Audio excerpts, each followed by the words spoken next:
This might go down as the easiest season to earn in. I know that's some big talk, but I genuinely think that, so let me back it up. The competitive schedule for the season allows for much more opportunities for first-time players to make some money. Whereas last season, it was really just the Solo Victory Cups and kind of the Duo Cash Cups, but only the top 50 pro teams on the region could qualify for those finals, so I don't even really count that. But this season, we get the classic Solo Victory Cash Cups, the same Duos Cash Cups, but an additional 5 Squad Victory Cups, 9 0-build Solo Victory Cups, 8 0-build Duos Cash Cups, and all of the console Cash Cups that happen every season. There's so many more, and I'll explain each of these in detail, so stick around. But my favorite part about this is Epic isn't just diluting the old prize pools into more tournaments. No, they are increasing the amount of prize money available this season, and I want to give you some insight on how to earn in these tournaments. Of course, though, it isn't all good. The news has gotten around pretty quickly already that many of the big regions' qualification places are being cut in half for the Victory Cup tournaments, meaning that the amount of people that could play in the finals will be less. So however many points you needed last season to qualify for these, you're going to need much more, sometimes even double. I'll explain that as I go through the tournaments and what regions are affected, and since the season just began, if you haven't copped the battle pass yet, please use code reidtheninja to pick that up, or just your favorite small creators code to help us grow. But I'll start with the two versions of the Solo Victory Cups, Build and Zero Build. For the Build Victory Cups, EU is being cut to 7,000 from 11,500. NA is being cut to 5,000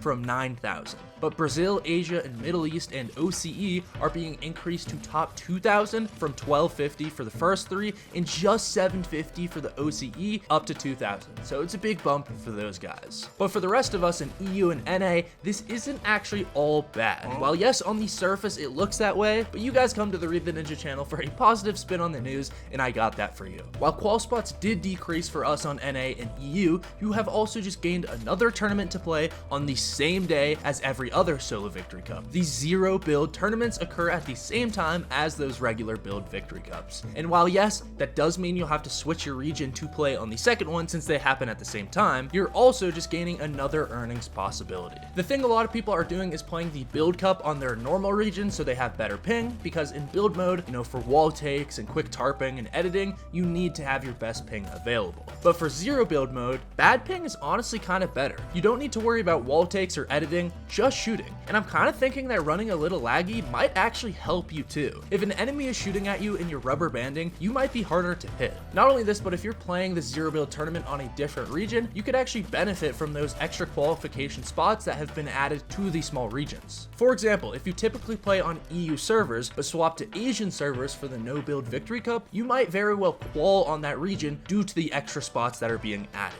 Not only that, but there's also a Squads Cash Cup to play too. So if you're messing with the news and hopefully the positive twist on this, please drop a like and invest in the channel. But yeah, so now there's this Squads Victory Cash Cup that was added. It looks like on every region there are going to be 250 teams that qualify to finals, so that means 1,000 people on every region because there's 4 people to a squad. And for all of us on the bigger regions, that is kind of shocking because it's the same for every single region, but I do get it. From my point of view, this is a total experimental cup to see if it works. Epic is curious if bigger tournaments are worth pursuing in the future, which is actually very interesting to me. A lot of figures in the scene have expressed their desire for FNCS to change formats to a solo, squads, or trios format, and I'm all for this. So Epic to be playtesting with a real prize pool tournaments to see how lobbies can handle it, I'm all for it. And remember, they are running a trios open cup too. This doesn't have a cash prize, I don't believe, so I didn't include it in my list of potential earnings earlier, but Epic is testing these other formats. But if these squads victory cups go well, I could see Fortnite changing these tournament qualification spots to be a little more fair to those larger regions in future seasons. Obviously, they are not afraid to change how many people can make a finals and qualify,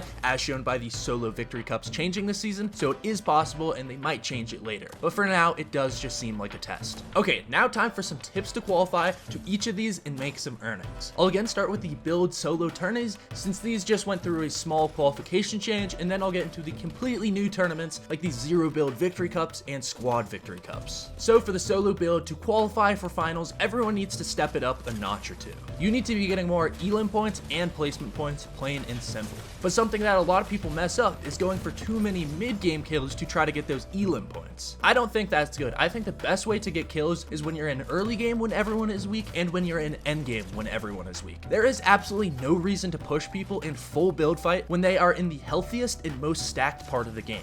Yes, some of the pros do this and push mid-game fights, but they really only do this if they are like the top 50 in the world, and they don't even do this every game. They really only push hard when they are in low elo lobbies, and if you don't know what that means, it means the first game or two when everyone's around 0 points, meaning pros are in worse lobbies. But once those good players start getting into their 40 and 50 points, they chill out because they'll be in matches with other tryhards. So you should try and follow this format. Don't push mid-game fights when you don't have to, but if you are in bad lobbies, it could be worth it. And I'll be honest, last season I didn't think there was really a point to do this, but since qualification will be much harder this season, that just might need to change for me. Although most kids die too early, so just try and get to endgame and shoot people when they are rotating. There's a good chance they are weak enough where one solid fry will kill them. In endgame, you lose a lot of mats and meds, so this is very possible, and frying someone out of the sky is much easier than full build fighting, so wait till the end. The other thing to look for in these build cups is the new broken items. If you need kills, rushing someone's box with the nitro and nitro fists could be the move. I need to play more with these before I give you full strategies on them, so invest in the channel once that comes out. Okay, for these squad matches, we haven't seen a full official squad tournament in years. I'm sure there's been a random 1 or 2 in the past couple years, but I don't believe we've had a full season series with over 5 planned cash tournaments. So I'll give you my strats and plans, but there will be inevitably a big meta shift for a game mode to the scale, so keep monitoring the meta for this one. But I think opens will be dominated by one squad in every match. Like, you will see the same team in the kill feed over and over. And I believe this because only the top 250 teams qualify in all regions, so the bigger regions will be very competitive.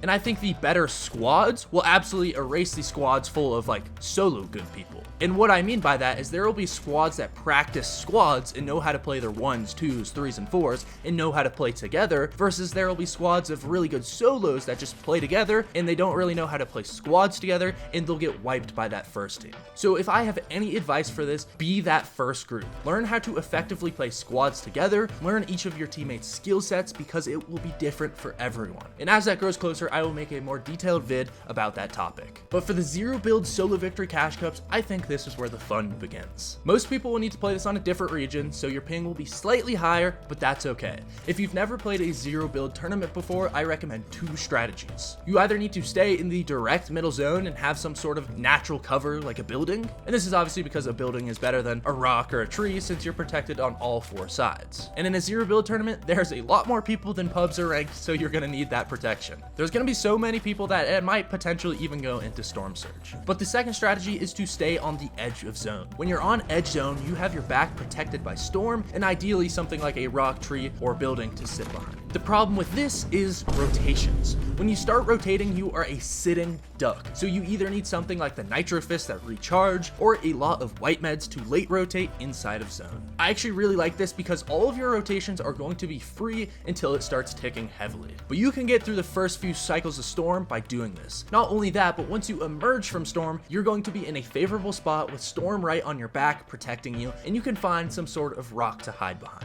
A side note for this is you have to be gold or higher in 0 build ranked. So make sure you don't plan to queue for this without ever playing a second of 0 build ranked because it won't work. And again, Storm Surge might actually turn on in this even though it is no build. Because it is a victory cup, a lot of people will be staying alive till the end. But if you are trying to move from no builds into builds, I just made a beginner to intermediate tutorial. If you're wanting to learn that, it's right here. Please use code reidtheninja in the item shop if you're picking up the battle pass, or just your favorite small creators code to help us out. If you've enjoyed the video, drop a like and invest in the channel. And on that note, I am signing off.